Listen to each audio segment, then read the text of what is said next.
भारत माता की भारत माता की ಕರ್ನಾಟಕದ ಎಲ್ಲ ಸಹೋದರ ಸಹೋದರಿ ಯಾರಿಗೆ ನನ್ನ ನಮಸ್ಕಾರಗಳು. ताई भुवनेश्वरी को भी मेरा नमस्कार. मैं आदि चुनचुनागिरी और मेलुकोटे के गुरुओं के सामने भी नमन करता हूं, उनके आशीर्वाद की कामना करता हूं.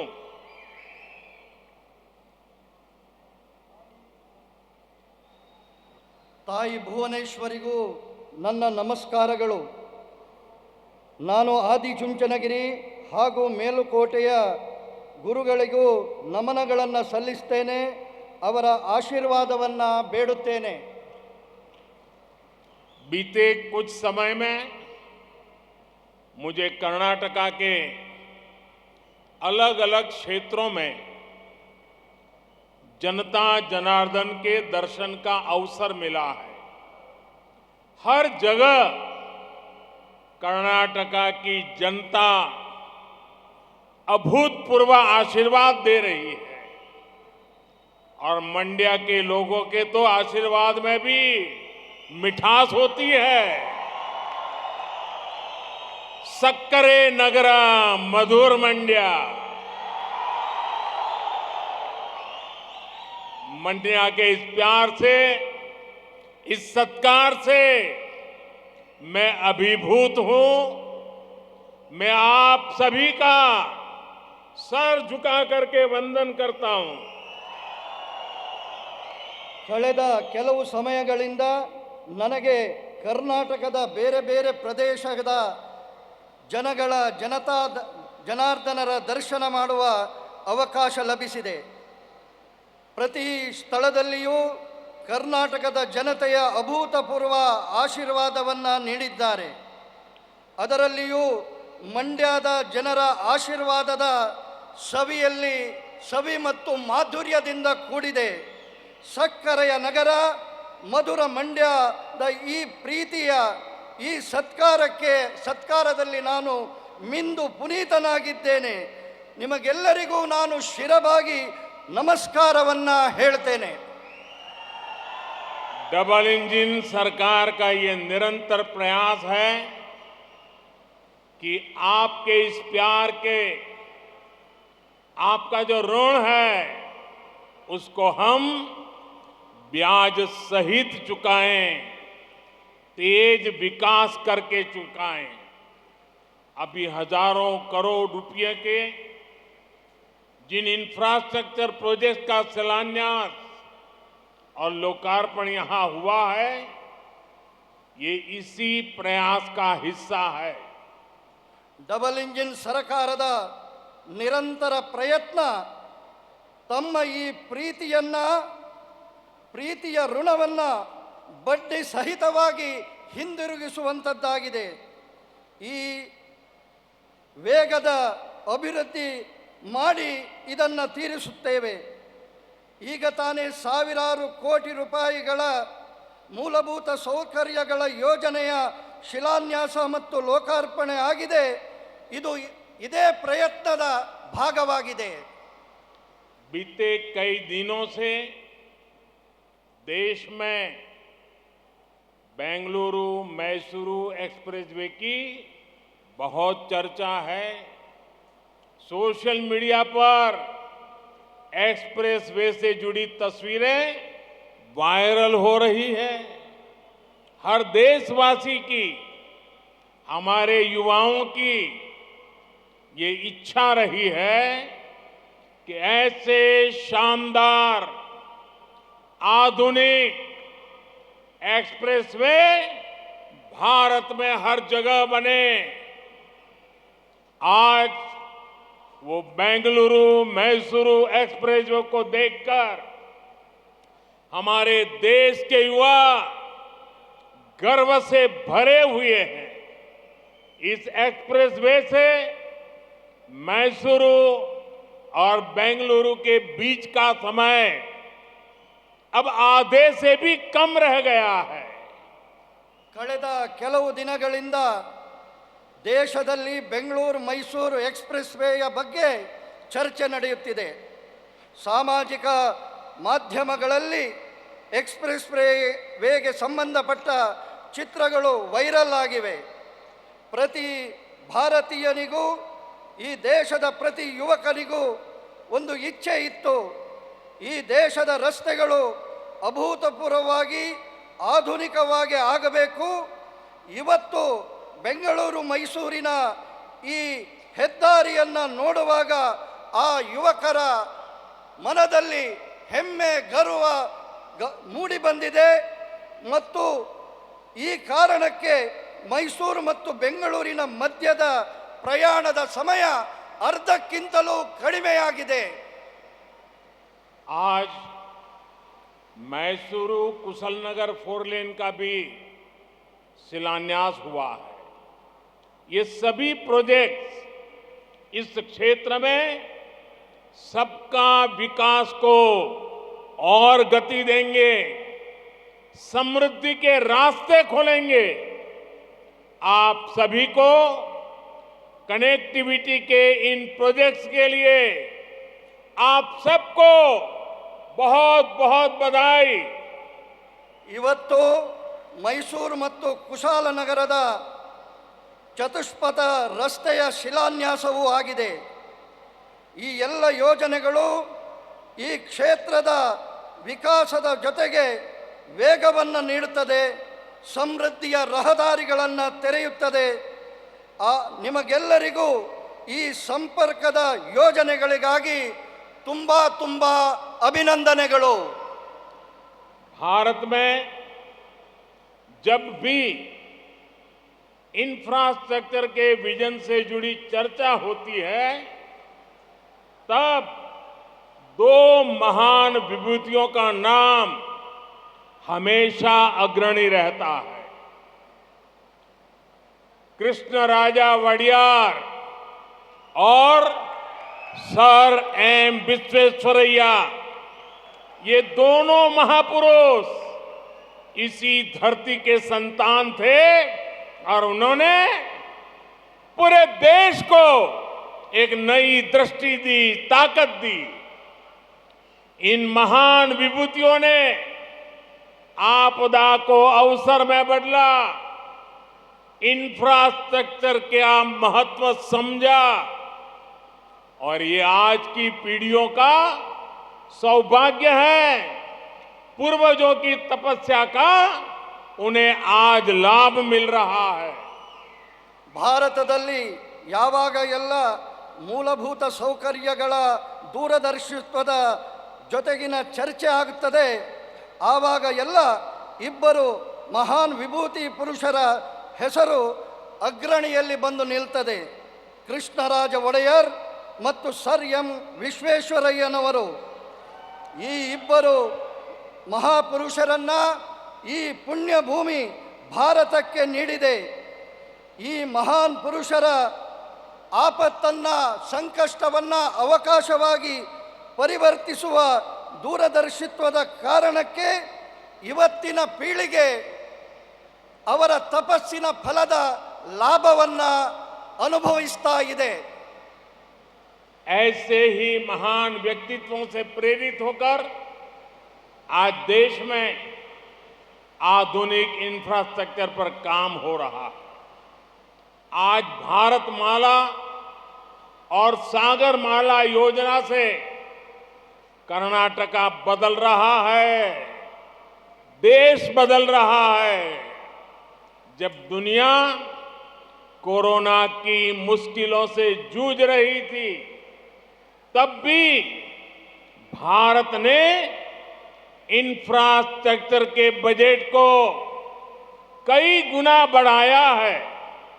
इस वर्ष के बजट में तो रिकॉर्ड 10 लाख करोड़ रुपए हमने इंफ्रास्ट्रक्चर के लिए रखे हैं। ಇಂತಹ ಮಹಾಪುರುಷರ ಪ್ರೇರಣೆಯಿಂದ ಇವತ್ತು ದೇಶ ಆಧುನಿಕ ಮೂಲಭೂತ ಸೌಕರ್ಯಗಳ ಕೆಲಸವನ್ನು ಮಾಡ್ತಾ ಇದೆ. ಇವತ್ತು ಭಾರತ್ ಮಾಲಾ ಮತ್ತು ಸಾಗರ್ ಮಾಲಾದ ಯೋಜನೆಯ ಕಾರಣಕ್ಕೆ ಕರ್ನಾಟಕ ಬದಲಾಗುತ್ತಿದೆ, ದೇಶ ಬದಲಾಗುತ್ತಿದೆ. ಜಗತ್ತು ಕೊರೋನಾದ ಸಂಕಟದಲ್ಲಿ ಹೋರಾಡುತ್ತಿರುವಾಗ ಆಗಲೂ ಭಾರತದ ಮೂಲಭೂತ ಸೌಕರ್ಯಕ್ಕೆ ಬಜೆಟ್ನಲ್ಲಿ ಬಹಳಷ್ಟು ಅವಕಾಶವನ್ನು ಹೆಚ್ಚಿಗೆ ಮಾಡಿದೆ. ಈ ವರ್ಷದ ಬಜೆಟ್ನಲ್ಲಂತೂ 10 ಲಕ್ಷ ಕೋಟಿ ರೂಪಾಯಿಯನ್ನು ನಾವು ಮೂಲಭೂತ ಸೌಕರ್ಯಗಳಿಗಾಗಿ ಕಾದಿರಿಸಿದ್ದೇವೆ. इंफ्रास्ट्रक्चर अपने साथ सिर्फ सुविधा नहीं लाता, बल्कि ये रोजगार लाता है, निवेश लाता है, कमाई के साधन लाता है.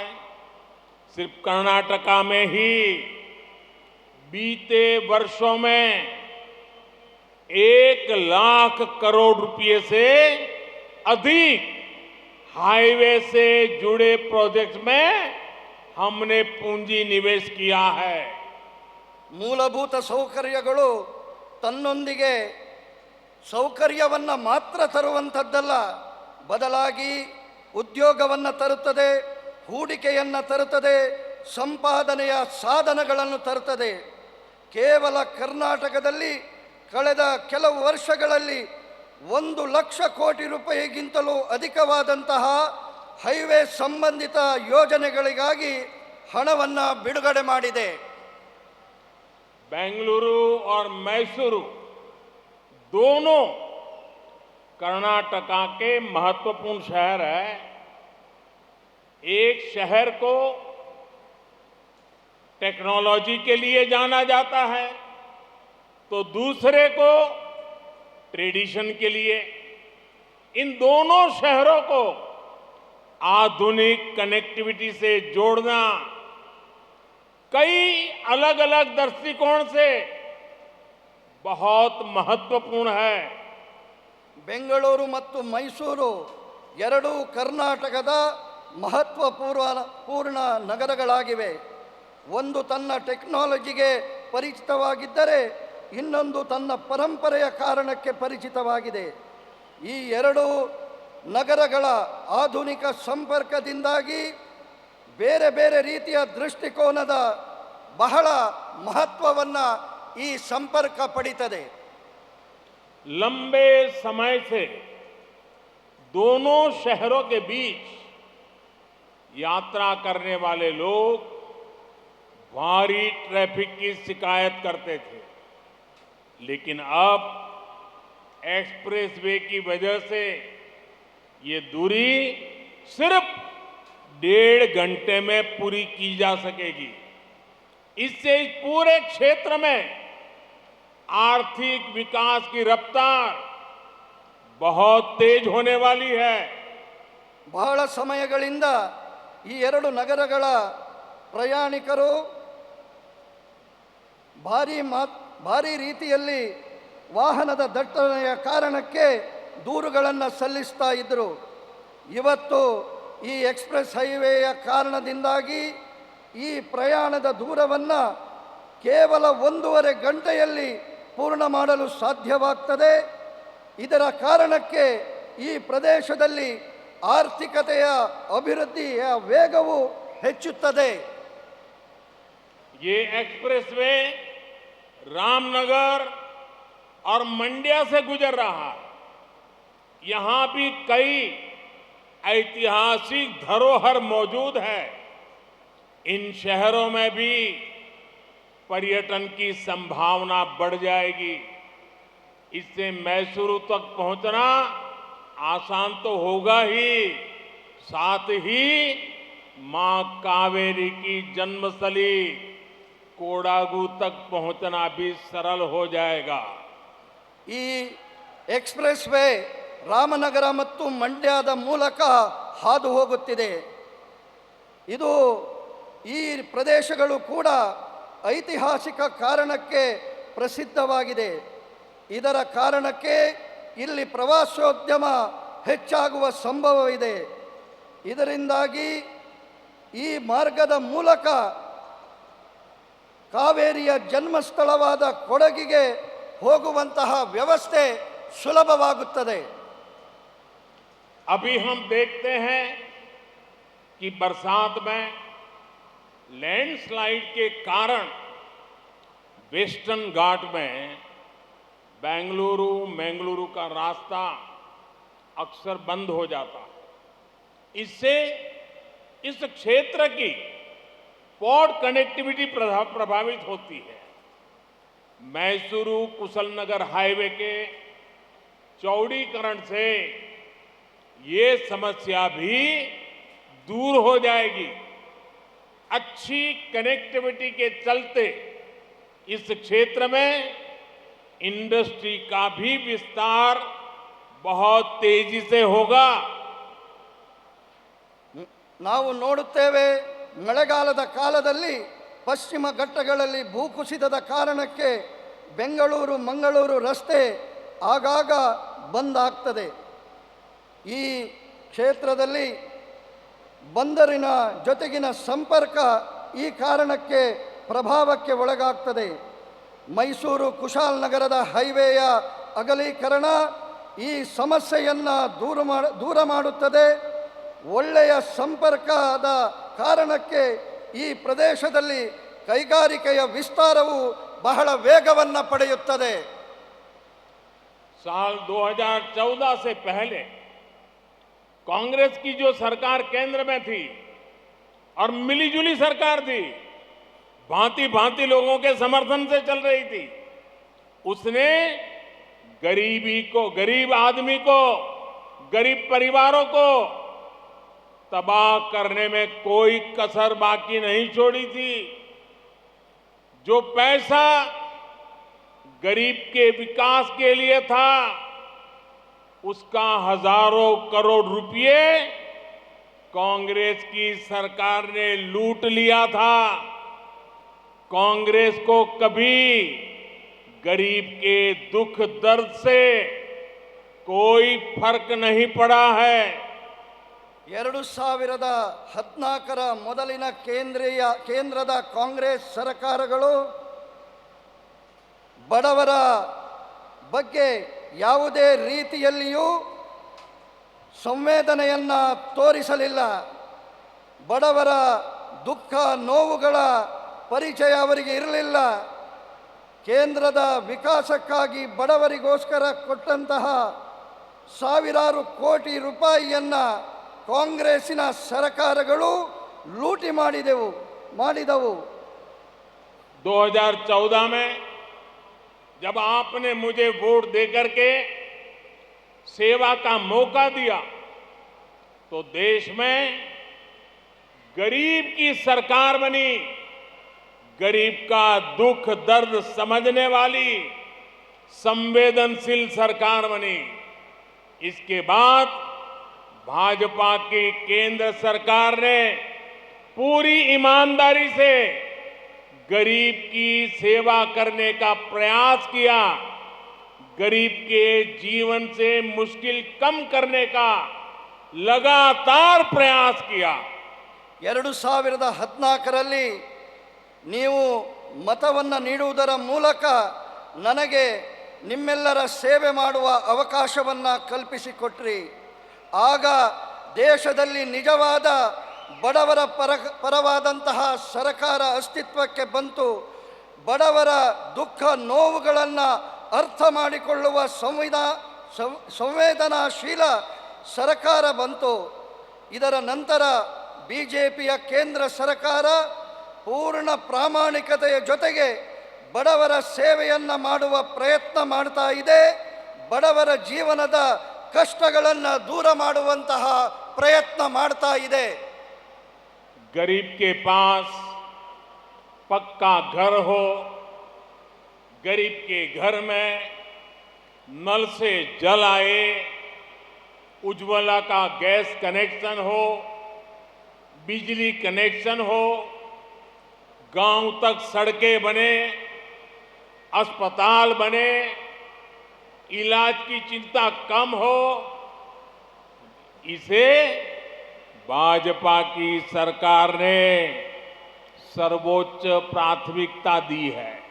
ಗರೀಬ್ ಬಡವನಿಗೆ ಸ್ವಂತ ಮನೆ ಇರಬೇಕು, ಮನೆಗೆ ನಲ್ಲಿ ನೀರಿನ ಸಂಪರ್ಕ ಇರಬೇಕು, ಅವನ ಬಳಿ ಉಜ್ವಲಾದ ಗ್ಯಾಸ್ ಕನೆಕ್ಷನ್ ಬೇಕು, ವಿದ್ಯುತ್ತಿನ ಕನೆಕ್ಷನ್ ಬೇಕು, ಗ್ರಾಮೀಣ ಪ್ರದೇಶಗಳಿಗೆ ರಸ್ತೆ ಬೇಕು, ಆಸ್ಪತ್ರೆಗಳು ಆಗಬೇಕು, ಅವರ ಚಿಕಿತ್ಸೆಯ ಚಿಂತೆ ದೂರ ಆಗಬೇಕು. ಇದನ್ನು ಬಿಜೆಪಿಯ ಸರ್ಕಾರ ಸರ್ವೋಚ್ಚವಾದಂತಹ ಪ್ರಾಥಮಿಕತೆಯನ್ನು ಆದ್ಯತೆಯನ್ನು ನೀಡಿದೆ. बीते 9 वर्षों में भाजपा सरकार की योजनाओं से करोड़ों गरीबों का जीवन आसान हुआ है। कांग्रेस के समय में गरीब को सुविधाओं के लिए सरकार के पास चक्कर लगाने पड़ते थे। अब भाजपा की सरकार गरीब के पास जाकर उसे सुविधाएं दे रही है। जो लोग अब भी भाजपा सरकार की योजनाओं के लाभ से वंचित है, उन तक भी अभियान चला करके पहुंचा जा रहा है। ಕಳೆದ 9 ವರ್ಷಗಳಲ್ಲಿ ಬಿಜೆಪಿಯ ಸರ್ಕಾರದ ಯೋಜನೆಗಳು ಕೋಟಿ ಕೋಟಿ ಬಡವರ ಜೀವನವನ್ನು ಸುಧಾರಣೆ ಮಾಡಿದೆ. ಕಾಂಗ್ರೆಸ್ಸಿನ ಸಮಯದಲ್ಲಿ ಬಡವ ಸರ್ಕಾರದ ಯೋಜನೆಗಳಿಗಾಗಿ ಕಚೇರಿಗಳಿಗೆ ಸುತ್ತಾಟವನ್ನು ಮಾಡಬೇಕಾಗಿತ್ತು. ಇವತ್ತು ಬಿಜೆಪಿಯ ಸರ್ಕಾರ ಬಡವನ ಮನೆ ಬಾಗಿಲಿಗೆ ಈ ಯೋಜನೆಗಳನ್ನು ತಲುಪಿಸುವಂತಹ ಕೆಲಸ ಮಾಡ್ತಾ ಇದೆ. ಯಾರಿಗೆ ಬಿಜೆಪಿಯ ಸರ್ಕಾರದ ಯೋಜನೆಗಳ ಲಾಭ ಇನ್ನೂ ಸಿಗಲಿಲ್ಲವೋ ಅವರಿಗೂ ಈ ಅಭಿಯಾನದ ಮೂಲಕ ತಲುಪಿಸಬೇಕಾದಂತಹ ಕೆಲಸ ಮಾಡಬೇಕಾಗಿದೆ. भाजपा सरकार ने हमेशा समस्याओं के स्थायी समाधान को महत्व दिया। पिछले 9 वर्षों में देश में 3 करोड़ से अधिक गरीबों के घर बने हैं, जिसमें से लाखों घर ये हमारे कर्नाटका में भी बने हैं। जल जीवन मिशन के तहत कर्नाटका में लगभग 40 लाख नए परिवारों को नल से जल मिला है। ಭಾಜಪಾ ಸರ್ಕಾರ ಯಾವತ್ತಿದ್ದರೂ ಸಮಸ್ಯೆಗಳ ಶಾಶ್ವತ ಪರಿಹಾರಕ್ಕೆ ಮಹತ್ವವನ್ನು ನೀಡಿದೆ. ಕಳೆದ 9 ವರ್ಷಗಳಲ್ಲಿ ದೇಶದಲ್ಲಿ 9 ಕೋಟಿಗಿಂತಲೂ ಅಧಿಕ ಬಡವರಿಗೆ ಮನೆಗಳಾಗಿದ್ದಾವೆ. ಇದರಲ್ಲಿ ಲಕ್ಷಾಂತರ ಮನೆಗಳು ಈ ಕರ್ನಾಟಕದಲ್ಲಿಯೂ ಆಗಿದೆ. ಜಲ ಜೀವನ್ ಮಿಷನ್ನ ಮೂಲಕ ಕರ್ನಾಟಕದ 40 ಲಕ್ಷ ಹೊಸ ಕುಟುಂಬಗಳಿಗೆ ನಳ್ಳಿಯ ನೀರನ್ನು ಮನೆಗೆ ತಲುಪಿಸಿದ್ದೇವೆ. हमारे देश में दशकों से सिंचाई के जो प्रोजेक्ट लटके थे वो भी तेजी से पूरे कर रहे हैं। इस साल बजट में केंद्र सरकार ने अपर भद्रा प्रोजेक्ट को 5,300 करोड़ रुपए देने की घोषणा की है। इससे भी कर्नाटका के एक बड़े हिस्से में सिंचाई से जुड़ी समस्याओं का स्थायी समाधान होने वाला है। ನಮ್ಮ ದೇಶದಲ್ಲಿ ದಶಕಗಳ ಕಾಲ ನೀರಾವರಿಯ ಯೋಜನೆಗಳು ನೇತಾಡಿಕೊಂಡೇ ಇರುತ್ತವೆ. ಇದಕ್ಕೆ ವೇಗವನ್ನು ಕೊಡುವ ದೃಷ್ಟಿಯಲ್ಲಿ ನಮ್ಮ ಸರ್ಕಾರ ಈ ಬಾರಿಯ ಬಜೆಟ್ನಲ್ಲಿ ಭದ್ರಾ ಮೇಲ್ದಂಡೆ ಯೋಜನೆಗೆ 5,300 ಕೋಟಿ ರೂಪಾಯಿ ಕೊಡುವಂತಹ ಘೋಷಣೆ ಮಾಡಿದೆ. ಈ ಕಾರಣಕ್ಕೆ ಕರ್ನಾಟಕದ ಬಹುದೊಡ್ಡ ಪ್ರದೇಶದಲ್ಲಿ ನೀರಾವರಿಯ ಸಮಸ್ಯೆಗೆ ಶಾಶ್ವತವಾದಂತಹ ಪರಿಹಾರ ಸಿಗಲಿದೆ. किसानों की छोटी छोटी समस्याओं को दूर करके भी भाजपा सरकार उनकी चिंता का स्थायी समाधान कर रही है। पीएम किसान सम्मान निधि के तहत कर्नाटका के किसानों के बैंक खातों में 12,000 करोड़ रुपए सीधे ट्रांसफर किए गए हैं। यहां मंड्या के भी 2.25 लाख किसानों के बैंक खातों में 600 करोड़ रुपए केंद्र की भाजपा सरकार ने भेजे हैं। ರೈತರ ಸಣ್ಣ ಸಣ್ಣ ಸಮಸ್ಯೆಗಳಿಗೂ ಕೂಡ ದೂರ ಮಾಡುವಂತಹ ಪ್ರಯತ್ನವನ್ನು ಭಾರತೀಯ ಜನತಾ ಪಾರ್ಟಿಯ ಸರ್ಕಾರ ಶಾಶ್ವತ ಪರಿಹಾರದ ಮೂಲಕ ಮಾಡುವಂತಹ ಪ್ರಯತ್ನ ಮಾಡ್ತಾ ಇದೆ. PM ಕಿಸಾನ್ ಸಮ್ಮಾನ್ ನಿಧಿಯ ಮೂಲಕ ಕರ್ನಾಟಕದ ರೈತರ ಬ್ಯಾಂಕ್ ಖಾತೆಗಳಿಗೆ 12,000 ಕೋಟಿಗಿಂತಲೂ ಅಧಿಕವಾದಂತಹ ಹಣ ನೇರವಾಗಿ ಅವರ ಖಾತೆಗೆ ಜಮೆಯಾಗಿದೆ. ಈ ಮಂಡ್ಯದಲ್ಲಿಯೂ ಕೂಡ 3.25 ಲಕ್ಷ ರೈತರ ಖಾತೆಗಳಿಗೆ 600 ಕೋಟಿ ರೂಪಾಯಿಗಿಂತಲೂ ಅಧಿಕ ಕೇಂದ್ರ ಸರ್ಕಾರ ನೀಡಿದೆ. वैसे मैं भाजपा की कर्नाटक की सरकार का एक और बात के लिए भी प्रशंसा करूंगा। PM किसान सम्मान निधि में केंद्र सरकार जो 6,000 रुपया भेजती है, कर्नाटका सरकार उसमें